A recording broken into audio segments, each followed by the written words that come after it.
தாழக்குடி பூலாங்குழி செல்லும் இணைப்பு சாலையின் ஒருபுறத்தில் புத்தனார் கால்வாயும் மற்றொரு புறத்தில் வீரகேரளப்பனேரி குளம் அமைந்துள்ளது.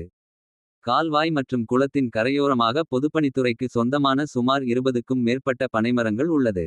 இருபுறங்களில் இருந்த பழமை வாய்ந்த பனைமரங்களில் சுமார் 6க்கும் மேற்பட்ட பனைமரங்களை மர்ம நபர்களால் வெட்டிச் செல்லப்பட்டுள்ளது. காலையில் அவ்வழியாக வந்த விவசாயிகள் மரங்கள் வெட்டப்பட்டிருப்பதைக் கண்டு அதிர்ச்சியடைந்தனர். இதனால் அப்பகுதி முழுவதும் பரபரப்பையும் அதிர்ச்சியையும் ஏற்படுத்தியுள்ளது.